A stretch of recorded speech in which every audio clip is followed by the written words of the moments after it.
নমস্কার বন্ধুরা, কাকুলিস কিচেনে আপনাদের সকলকে স্বাগত জানিয়ে আজকের রেসিপি শুরু করছি। আজ আমি তৈরি করে দেখাবো জন্মাষ্টমী স্পেশাল ছানার পায়েসের রেসিপি। এটা বানানো একেবারে সহজ আর খুবই অল্প সময় তৈরি হয়ে যায়।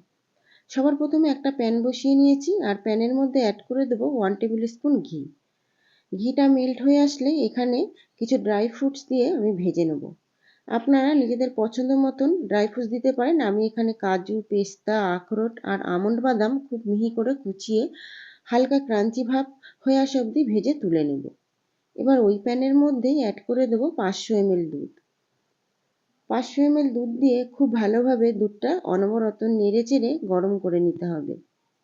আর যখন গরম হয়ে আসবে এই দুধের মধ্যে অ্যাড করে দিতে হবে পাউডার মিল্ক। পাউডার মিল্কটা দিলে খুব তাড়াতাড়ি দুধটা ঘন হয়ে আসবে। এখানে অ্যাড করে দিলাম 3 টেবিল স্পুন পাউডার মিল্ক। এবার খুব ভালোভাবে দুধের সঙ্গে পাউডার মিল্কটা মিশিয়ে দিতে হবে। আর দুধটা ফুটে আসার আগেই উষ্ণ গরম হয়ে আসলে তখন কিন্তু পাউডার মিল্কটা দেবেন। তাহলে পরে দুধের সঙ্গে খুব ভালোভাবে পাউডার মিল্কটা মিশে যাবে। একটা হ্যান্ড হুইসারের সাহায্যে মিশিয়ে দিলে খুব তাড়াতাড়ি মিশে যাবে। এবার দুধটা মিডিয়াম টু হাই ফ্লেমে ফুটিয়ে নিতে হবে। এই পর্যায়ে অ্যাড করে দেবো পরিমাণ মতো মিষ্টি। আমি এখানে মিষ্টি দিয়েছি, আপনারা চাইলে এখানে গুড় বা বাতাসাও অ্যাড করতে পারেন। তবে চিনিটা কিন্তু দেবেন না, চিনিটা দিলে পায়েস থেকে জলকাটা ভাব আসে।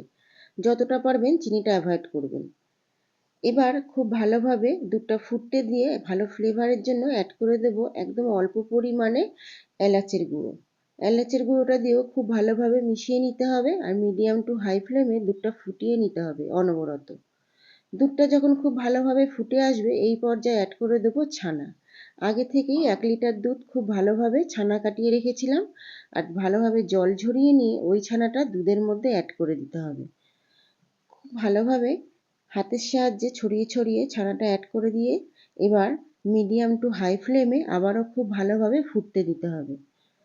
খেয়াল রাখবেন যতক্ষণে দুধ আর ছানা ফুটে একদম একটু গাঢ় মিশ্রণ না হয়ে আসে তত অবধি দুধটা খুব ভালোভাবে ফুটিয়ে নিতে হবে। দেখুন দুধটা অনেকটাই ঘন হয়ে এসছে আর দুধের কালারটাও কিন্তু চেঞ্জ হয়ে এসছে। এই পর্যায়ে বুঝে নিতে হবে যে আমাদের ছানার পায়েস একেবারে রেডি। নামাবার আগে খালি এখানে অ্যাড করে দেবো কনডেন্স মিল্ক। কনডেন্স মিল্কটা দিয়েও খুব ভালোভাবে দুধের সঙ্গে মিশিয়ে দিতে হবে। আর একটা কথা এখানে মনে রাখবেন একদম মিহি ছানা গুঁড়ো কিন্তু অ্যাড করবেন না। একটু দলা দলা ছানা থাকলে এই ছানার দলাগুলো মুখে পড়লে খেতে কিন্তু খুব সুন্দর লাগে। একেবারে শেষে অ্যাড করে দিতে হবে ভেজে রাখা ড্রাই ফ্রুটসগুলো। ড্রাই ফ্রুটসগুলো চারিদিকে ছড়িয়ে দিয়ে গ্যাসের ফ্লেমটা বন্ধ করে দিতে হবে। কিছুক্ষণ স্ট্যান্ডিং টাইমে রেখে ঠান্ডা ঠান্ডা পরিবেশন করুন জন্মাষ্টমী স্পেশাল ছানার পায়েস। আশা করব আপনাদের আজকের রেসিপিটা খুবই ভালো লেগেছে। যদি ভালো লেগে থাকে অবশ্যই লাইক, কমেন্ট এবং শেয়ার করে দেবেন।